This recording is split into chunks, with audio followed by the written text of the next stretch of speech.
Tadi udah ditungguin Pak, mungkin belum bisa masuk, tadi udah 100 peserta soalnya, jadi mungkin keluar pental-pental, jadi mohon maaf juga ini Pak Huda, selamat datang. Bu Heti tadi jam 19.15 saya udah gabung sebenarnya. Jadi ini teman-teman mau ngucapin terima kasih banyak Pak, aspirasi dari perjuangan kita alhamdulillah sudah sedikit ada titik terang, walaupun memang belum menurut kita belum 100% lah Pak. Iya. Jadi memang teman-teman juga masih banyak kegundahan gitu, karena masih ada pertanyaan-pertanyaan yang belum tertuang gitu Pak di Permenpan RB ini. Kira-kira apa aja Bu Heti? Untuk kuota Pak, kalau kemarin kan kita minta yang lulus passing itu diberikan formasi kan. Betul. Karena kan kemarin teman-teman juga sudah ada yang audiensi, jadi ada yang audiensi dengan Menpan RB lewat Zoom, ada yang audiensi langsung ke Kemendikbudristek Pak, itu diterima oleh Prof Nunu dan Pak Andika. Kalau dengan Kemenpan RB itu dengan Pak Averus sama Bu Hesti kalau nggak salah. Jadi memang yang jadi kegundahan teman-teman semua ini lebih ke kuota formasi ya Pak ya. Ajuan dari Pemda. Iya. Penjelasan dari Bu Nunu ada terobosan nggak? Kalau penjelasan dari Prof Nunu kan akan diusahakan itu di daerahnya terlebih dahulu. Kalau nanti habis, di daerahnya sudah habis, itu akan diarahkan untuk ke provinsi lain gitu loh Pak. Cuman yang jadi pertanyaan teman-teman ini cukup mengakomodir nggak semuanya gitu loh Pak. Terus apa di ranking lagi apa enggak gitu kan Pak. Kalau formasi kuota yang diajuin oleh Pemda, Bu Nunu ngasih jawaban gimana? Kuota yang diajukan oleh Pemda itu kemarin kan masih belum banyak Pak, berhubungan dengan DAU itu. Betul, nah itu sikap Kemendikbud gimana kata Prof Nunu? Itu kemarin Prof Nunu bilang akan mendesak, bukan mendesak ya, gimana? Akan melobi lah istilahnya Pak ke turun langsung ke Pemdanya. Cuman ini kan waktunya juga kayaknya bulan Juni ini sudah mulai seleksi kan Pak Ketua. Betul. Jadi kalau saya boleh ngasih penjelasan sebentar. Iya Pak.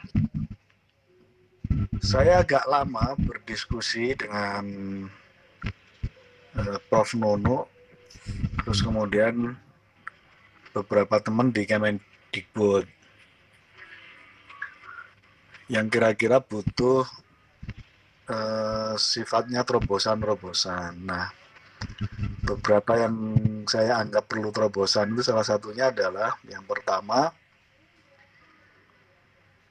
kalau skemanya tetap hanya satu jalur melalui skema pengajuan formasi dari Pemda,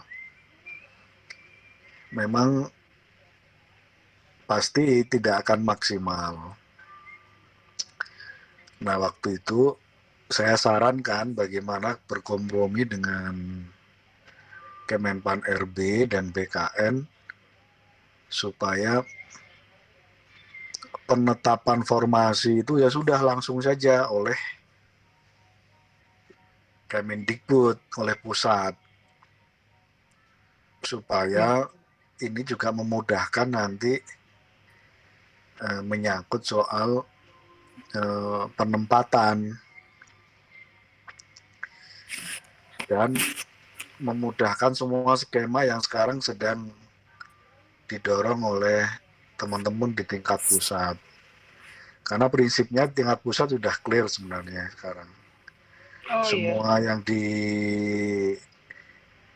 jadi tuntutan teman-teman kan sebenarnya sudah terakomodir sebenarnya. Hampir 90%.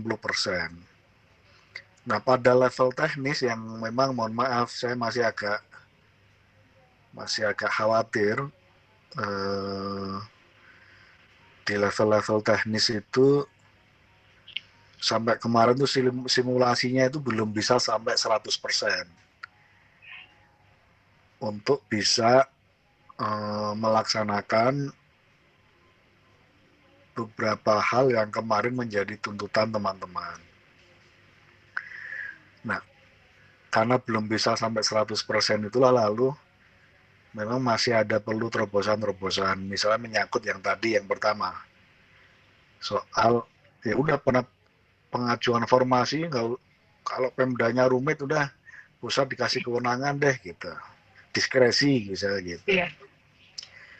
Nah, yang sampai kemarin memang saya masih diskusi sama Prof. Nuno menyangkut soal opsi itu.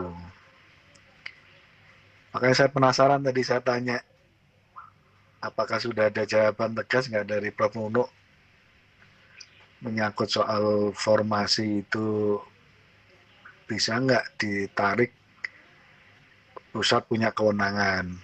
Gitu. Ya. Satu itu isu-isu beberapa yang sempat kita diskusikan. Yang kedua, sampai hari ini opsi Kemendikbud memang masih itu, Bapak Ibu sekalian, masih membayangkan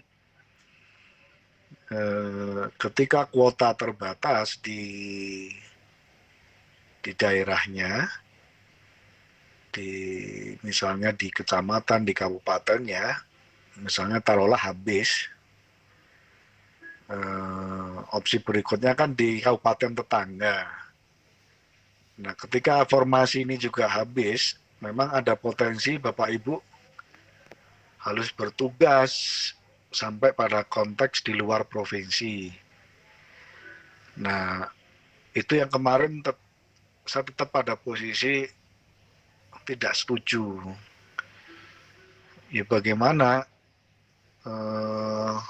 dengan berbagai keterbatasan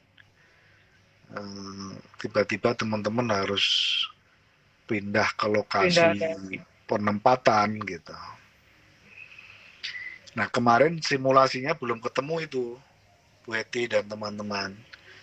Kemendikbud sementara masih simulasinya masih membayangkan akan ada yang kira-kira pahitnya pindah provinsi. Ya.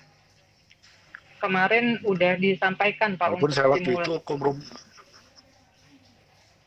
gimana itu?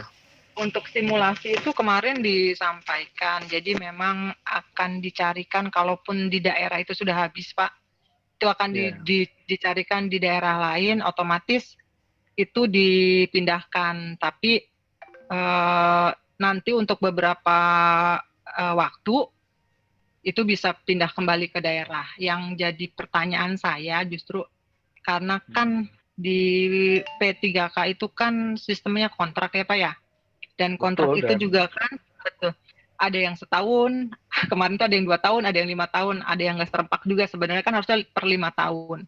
Nah, kalaupun nanti akhirnya ke daerah lain, kan harus sesuai dengan kontrak itu Pak, kalau mau pindah pun.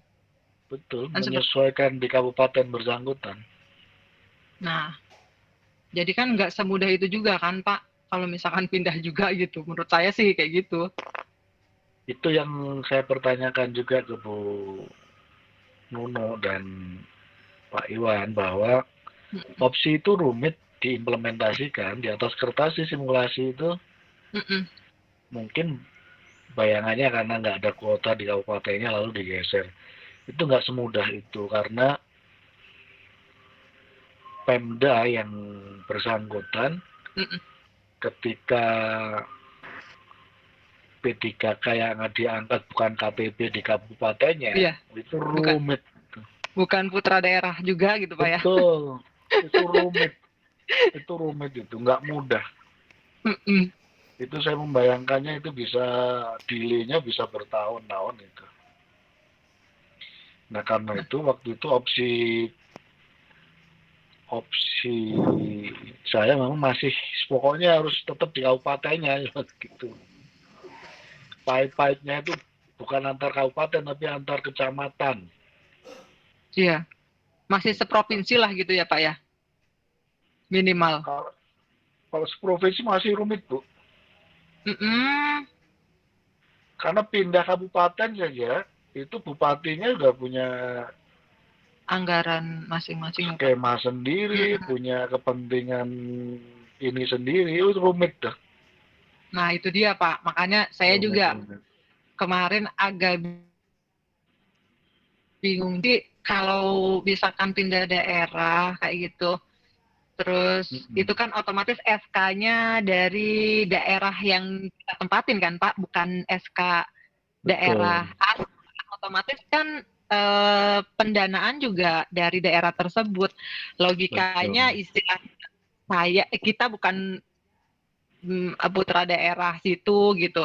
Nyari uang di situ tapi uangnya nanti dibuang ke daerah kita betul. apa lahir lagi juga kan mikirnya seperti itu. Cuman sih kita berharap yang terbaik buat teman-teman Pak gitu. Nah Kalau kemarin saya ada opsi, gimana Pak? semoga bisa dieksekusi ya. Mm-hmm. Yang lolos kemarin kan belum sepenuhnya dapat penempatan yang lolos yang kemarin. Iya Pak. Nah saya minta itu ditangguhkan, lalu disesuaikan dengan rencana formasi yang tahun 2022 gitu. Jadi itu di hold yang kemarin teman-teman itu yang lolos itu, Yang tahap 2 maksudnya Pak? ya yang tahap Hmm. 2 itu di hold. Nah ketika dipastikan, contoh kecilnya gini, di sekolah yang existing sekarang guru honorer misalnya sudah lolos PG. Ya.